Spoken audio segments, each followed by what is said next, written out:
Hello everybody, my name is Miguel, welcome back to Lucid9. Alright. Oh wow, it's the unexpected BFFs, that's what I read on the last episode. So they're talking about Govermaker. So, what did you think? Well, when I saw that President J. Graves spontaneously...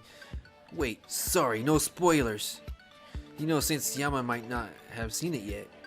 Oh, right. How exceedingly generous of him. I thought it was entertaining as always. It was the best episode so far, wasn't it? It definitely was. Well, no offense, but I don't think the bar is set very high. What's this? What's this, man? Did you get a real girlfriend? A wild Masato appears.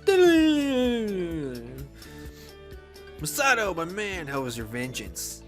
Wait, what? Some punk paid a group of boys to bully Masato's little brother because he hates Masato.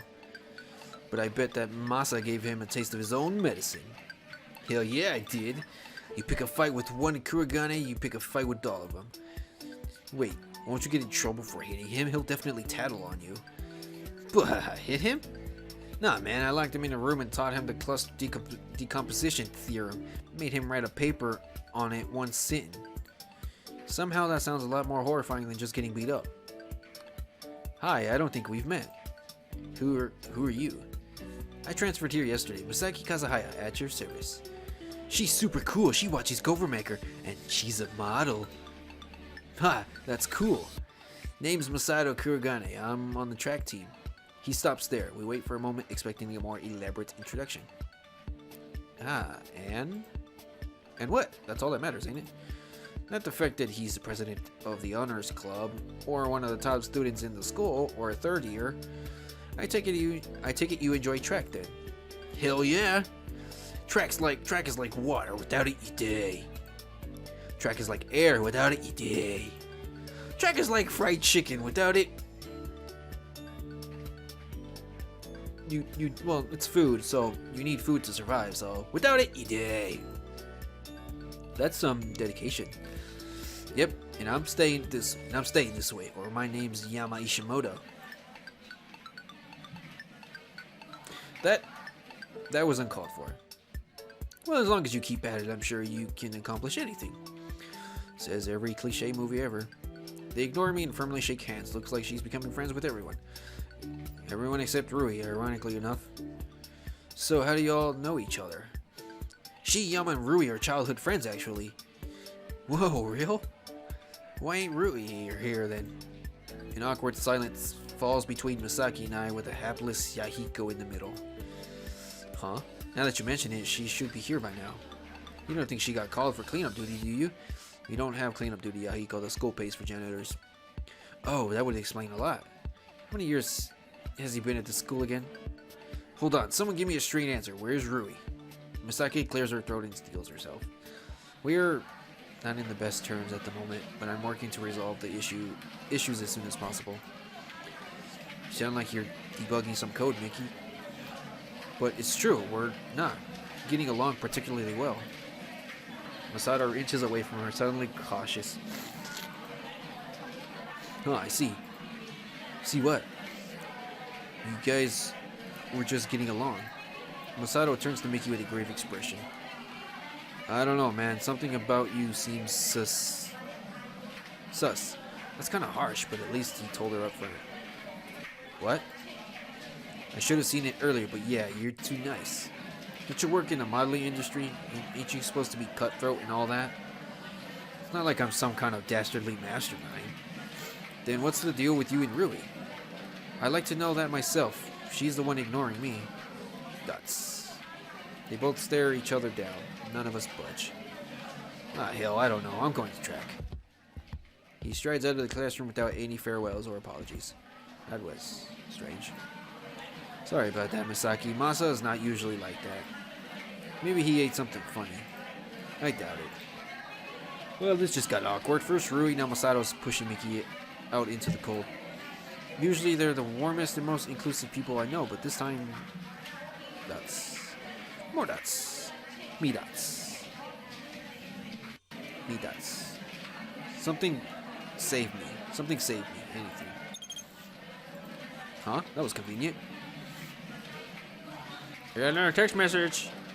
It's probably that girl, that detective, that freelance detective. Yep, it was. Café de la Paix, 5 p.m. Do not dare to be late or I shall dock your pay. Also, I'm getting paid. Also, I insist you share your location with me.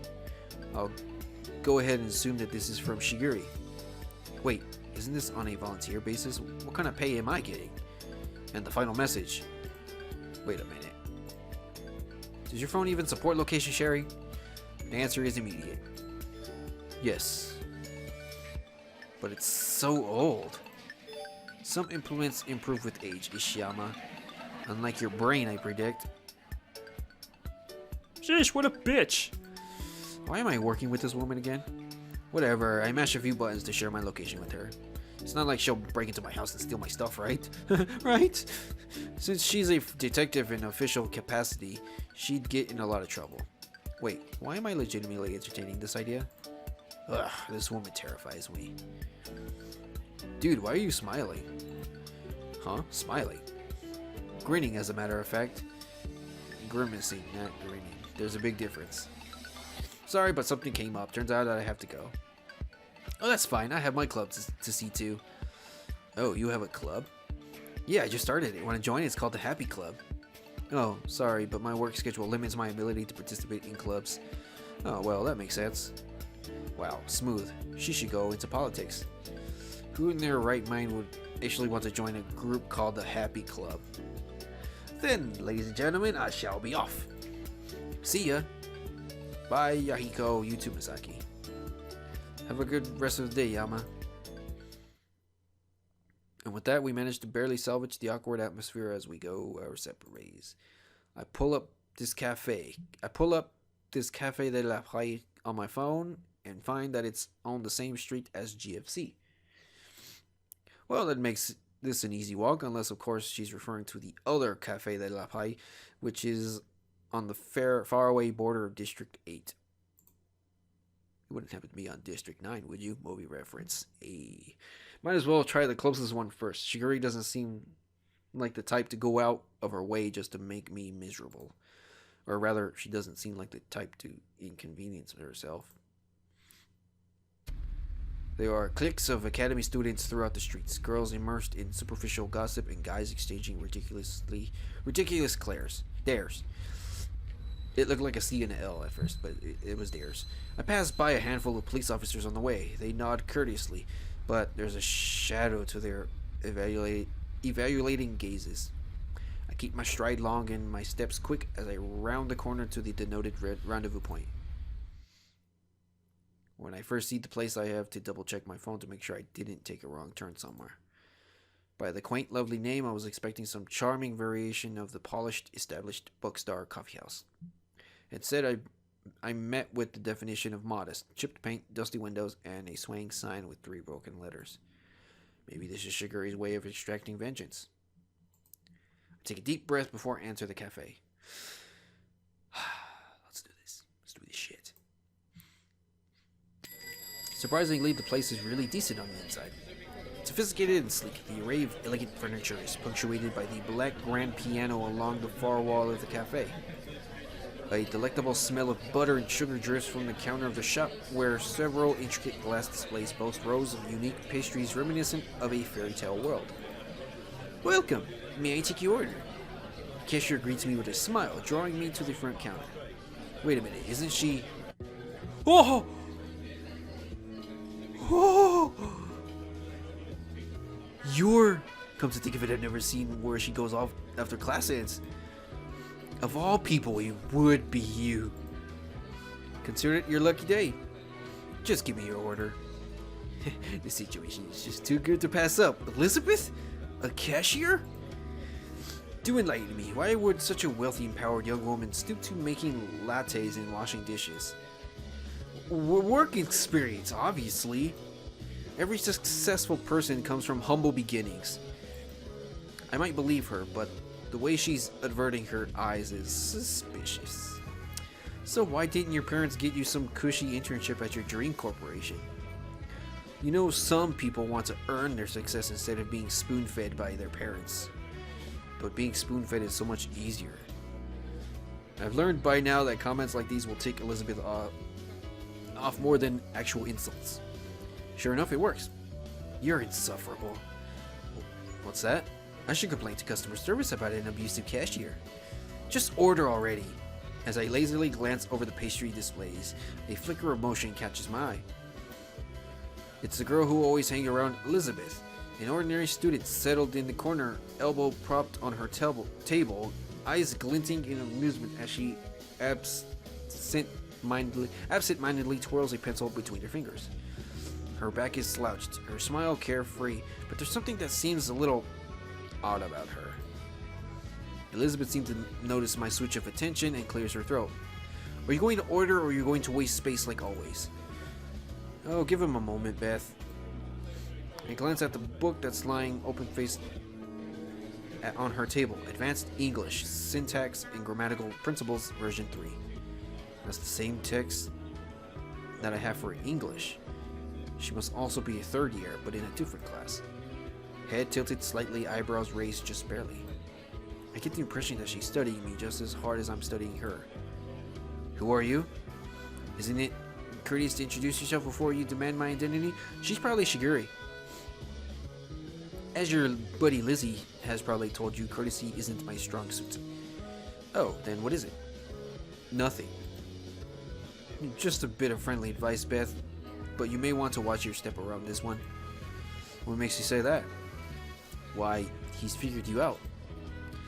This elicits an unusual reaction from Elizabeth. Bitten lips, fiddling hands, and an anxious shift of the eyes. Odd, I don't recall figuring anything out. Well, Yama, why don't you give Beth a little grace? Her eyes are twinkling at me challengingly, like she knows I don't know, but wants me to figure it out. Why would she do that? Why isn't she taking Elizabeth's side? Fine, I'll apologize. Just don't tell anyone. Well, now, I really have no clue what's going on, but I might as well go along with it. Yeah, why shouldn't I? She seems at a loss for words. I can't help but grin. You'll pay me? You know I can't. That catches me off guard, but thankfully I'm able to hide my expression just in time. Interesting, she can't pay.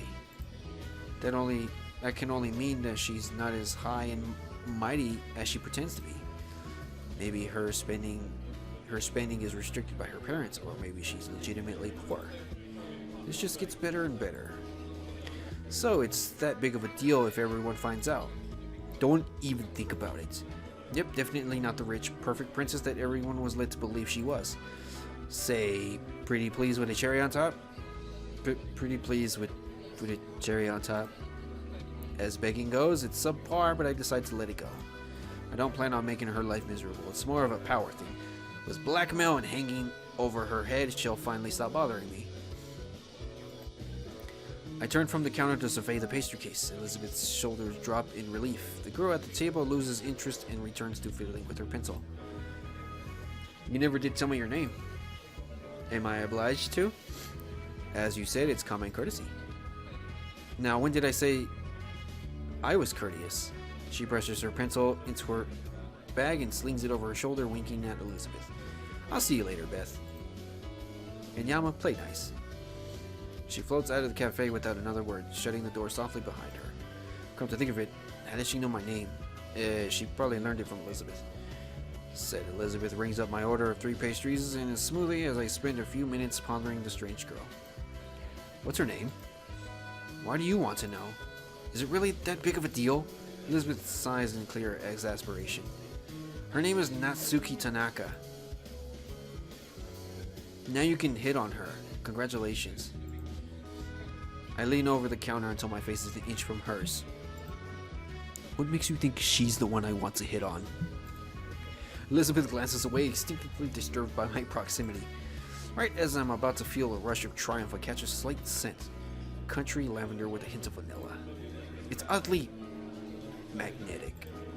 I'm suddenly bulldozed by a sensory onslaught. I can see the curl of her long lashes, the gleam of her eyes, every perfectly tapered point of her hair, the subtle curve of her lips. I stagger backward, fighting against the images in my head. I need to get a hold of myself. This is Elizabeth. This is the same nagging bitch that always glares at me at school. She's always been pretty. Why let it mess with me now? In a shaky attempt to cover my slip up, I shove a bill forward. Keep the change. Keep the change, you filthy animal. Elizabeth elegantly plucks the bill from my hand, and before I can process what's happening, she wraps her fingers around my collar, pulling me forward. For a few painful seconds, she stays there, her lips an inch away from my jawline. Keep what change? You didn't give me enough in the first place. She releases me and I glance at the bill I've handed her. Only 1,000. Wow. Crap, she's right. I feel a blush flare at my cheeks as I slide another bill to her. The corners of her mouth pull up just slightly. Careful, wouldn't want everyone to know that you're actually poor, would you? Yeah. She genuinely amused as she passes me my order and bustles off to make my smoothie. I hate to admit it, but she doesn't look bad when she smiles. Ugh, get a grip, Yama. This is Elizabeth who hounded you all of last year. The Elizabeth who keeps butting into things that aren't her business. The Elizabeth who believes that everything is in her control. That Elizabeth. Back to my senses, I select a butter croissant and throw the other 2 pastries in my backpack. There's not much to do, so I follow Elizabeth to the blenders. Apparently she's recovered, because her face is set to its default disapproving scowl. What are you doing? Eating a croissant? Stop staring. You know your workstation has windows for a reason. And the reason is not for you to stare at me like a pervert. What about an admiring fanboy? Blimey, you're insufferable. I can't help but chuckle as a tinge of English leaks to her accent. So why... Oh, she's from England. I didn't even know about that until now. So are you actually from England? Why are you asking me all these questions? I'm bored, and you're taking a long time to make my smoothie. Maybe it wouldn't take so long if you'd stop distracting me. Maybe you need to learn how to actually focus. She huffily slams the lid down on the blender and starts it up. The roar of the machine blurs the sound between us. Oh, dear me, I would like some tea and crumpet. So I'm like imitating an English accent. Oh, dear me, I would like some tea and crumpets. Oh. Elizabeth's shoulders tighten in clear annoyance. Tally-ho, old sport. What say you to some fish and chips? The blender picks up speed until it begins to whine. The weather is positively ghastly today, is it not? Then the blender stops. Elizabeth wordlessly pours the mixture into a cup and caps it, handing it over the window. Firstly, I was born and raised in Japan, just like everyone else. Secondly, just because you're not bilingual doesn't mean you have to mock people who are. She tears the wrapper off the end of the straw and sticks it roughly into the smoothie. Have a nice day. Come again. With that, she strides into the back room, leaving me by myself. I actually feel uneasy as I settle into a corner. I expected Elizabeth to lash out at me just like every other time. But she was calm. Honest, even if clearly annoyed. Is her heritage a weak spot? Did I bring up something that should have been left alone? Furthermore, why am I letting it bother me? She's never showed me mercy. Not on the days where I just want to be left alone. The days where life almost wasn't worth it. Shouldn't I do the same? As I bite into my croissant, hoping to distract myself with its taste, the door of the cafe swings open. Shigori storms in, the tiny manifestation of fury as she clutches her phone against her ear, barking into its mouthpiece. As I previously explicated, the situation now merits further scrutiny. Have you compiled the informative analysis of the extraction methods? That's... Your errant incompetence disgusts me. Trust that you shall be receiving a visitation from your supervising officer within the next 24 hours. Good day. Beep. She angrily shuts her phone and stuffs it into her pocket. Only then do her eyes land on me. Ah, Ishiyama. At last, someone with a manageable quantity of incompetence. Nice to see you too, I guess. Show me the receipt of your purchase. Purchase? For your pastries? I almost ask her why, but decide to just shut up and give her the receipt. She promptly marches to the counter, taps her wallet against the card receiver, and marches back with 1,300 and change. She slides this to my side of the table with an expectant look. You need me to buy coffee for you? This is reimbursement. As your superior, I am treating you for this meeting. Oh, thanks. I'm honestly surprised. She came across as the type of person to make me pay for both of us, actually. Now, regarding tonight's mission. Indeed, one of my asinine colleagues mislaid a pivotal dossier with the 6th district within the 6th district of Isamu. The 6th out of the 9 districts, also known as this district of drugs, gangs, and a general mayhem, where little children ought to go. I think I know where this is headed. Your assignment is to retrieve it tonight. Yeah, saw that one coming. And why would I do this? The better inquiry is what abhorrent consequence shall befall you if you do not. That stalls me for a moment, but I managed to think up a passable reply. Clearly nothing too terrible, since you need me to go get it for you instead of going yourself. Funnily enough, instead of lashing out at this remark, Shiori only seems impressed. Perhaps you'll pass after all. Pass. The dossier's whereabouts are currently being established. I shall contact you with additional instructions at a later time. I didn't even say I would do this. I doubt that availability is an issue. How does she... No, not even going to ask. Not having a schedule conflict doesn't mean that I'll take it. Then consider it your municipal burden. But I never agreed to... Do you not wish to be something?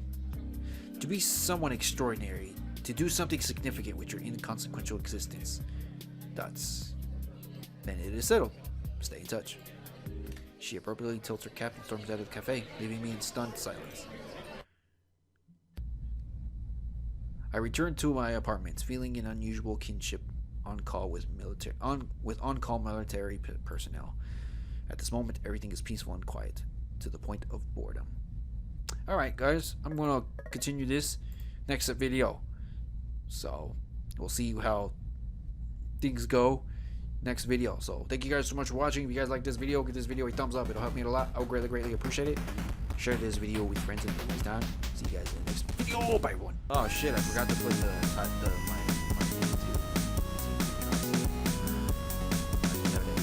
You actually want to fly? I'm at rank 50 and you're at what? What rank are you? 48. Yeah, we don't want to. Oh, you're just I can't allow that. No, don't do it.